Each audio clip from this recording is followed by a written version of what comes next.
امریکہ خود معاہدے کر کے توڑ دے تو کوئی نہیں پوچھ سکتا، جیسے افغانستان کا امن معاہدہ امریکہ توڑ رہا ہے۔ لیکن دنیا کے تمام ممالک معاہدوں کے پابند ہیں، جیسے کہ ترکی اور روس امریکی خواہش پر لیبیا سے نکل جائے۔ لیکن ایسا نہیں ہوتا۔ اب دنیا کی واحد سپر پاور امریکہ نہیں رہی، دنیا میں طاقتور ممالک اور بھی ہیں۔ برما میں سوچی کا تخت الٹ گیا اور اقتدار پر فوج نے قبضہ کر لیا ہے۔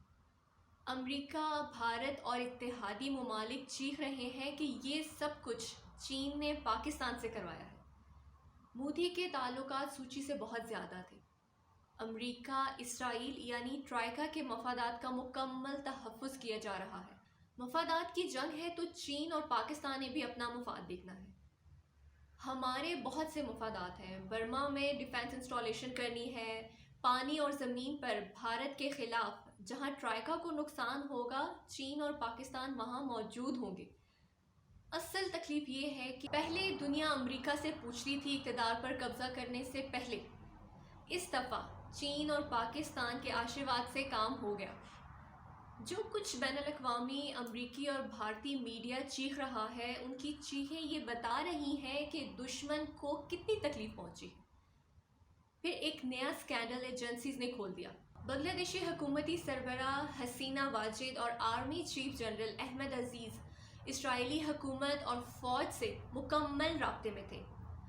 زیونسٹ موساد روپ تبدیل کر کے بنگلہ دیش پہنچ چکا ہے اور بنگلہ دیشی ہائی کمان اسرائیل کا چکر لگا چکی ہے، ایک دفعہ نہیں بہت مرتبہ۔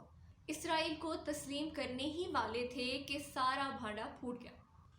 پاکستان آرمی چیف کا دورہ قطر، دفاعی معاہدے سعودیہ کا متبادل بنتے جا رہے ہیں۔ جی سی سی ممالک کے بائیکاٹ کے باوجود قطر نے سرنڈر نہیں کیا، جبکہ جی سی سی ممالک ٹرائیکا قطر کو مضبوط پوزیشن میں نہیں دیکھنا چاہتے۔ ساتھ ہی ساتھ پاکستان اور چین کو بھی ایک گروپ میں نہیں دیکھ سکتے۔ جبکہ قطر اسرائیلی معاملات میں دلچسپی لے رہا ہے اور غزہ امداد بھیج رہا ہے، تو دوحہ افغان طالبان کا ہیڈ کوارٹر بھی ہے۔ اور بہت سی ایسی باتیں ہیں جو قطر کو اہم بنا رہی ہیں اور قطر کو سیکیورٹی کی اشد ضرورت ہے۔ جس طرح پاک فوج سعودیہ میں موجود ہے، بالکل اسی طرح قطر پاکستان سے معاہدہ کرنا چاہ رہا ہے تاکہ جی سی سی ممالک یا ٹرائیکا کے رحم و کرم پر نہ رہے۔ عنقریب پاک فوج قطر میں بھی نظر آئے گی، جو مڈل ایسٹ کی سیاست میں ایک بھونچال ہوگا اور مڈل ایسٹ میں نئے دوست بنا کر خطے میں تعلقات میں توازن پیدا کیا جا رہا ہے تاکہ کوئی دوسرا ممالک پاکستان کو بلیک میل نہ کر سکے۔ جنگی بنیادوں پر خارجہ پالیسی میں بھی تبدیلیاں لائی جا رہی ہیں، جبکہ پاکستان آرمی چیف نے ایئر فورس گریجویشن سیریمنی کے موقع پر بطور مہمان خصوصی خطاب کرتے ہوئے کہا، اب بھارت کو ایک واضح پیغام دیا ہے کہ امن یا جنگ، پاکستان دونوں صورتوں کے لیے مکمل تیار ہے۔ بھارت کو مسئلہ کشمیر پر پرامن اور باوقار طریقے سے حل کرنے کا مشورہ بھی دیا ہے۔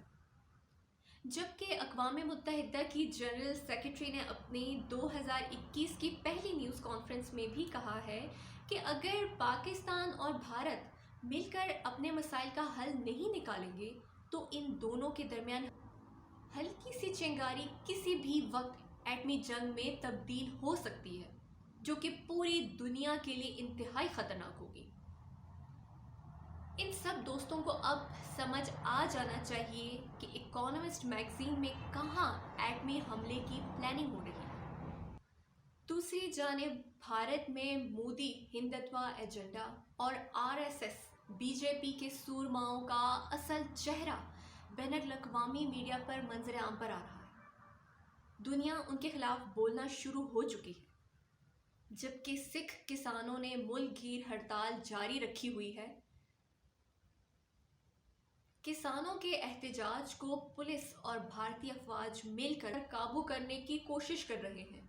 خندقیں کھودی جا رہی ہیں، کنکریٹ کی رکاوٹیں بھی تعمیر کی جا رہی ہیں اور دوسری جانب سڑکیں بلاک کی جا رہی ہیں۔ صحافی اور میڈیا کے خلاف بدترین کریک ڈاؤن جاری ہے۔ سوشل میڈیا اکاؤنٹس بھی مکمل طور پر بند ہیں۔ اور بغاوت کے مقدمات قائم کیے جا رہے ہیں۔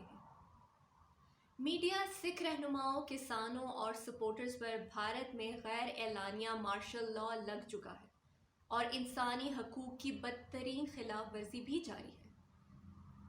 کشمیر مسلم کش بل اقلیتوں پر مظالم، یہ امریکہ کو نظر کسی طور نہیں آ رہا، لیکن برما میں فوج اقتدار پر آ گئی تو اس پر بہت چیخیں سنائی دے رہی ہیں، جبکہ اس دفعہ کسان 10 ملین مارچ کا پروگرام بنا چکے ہیں۔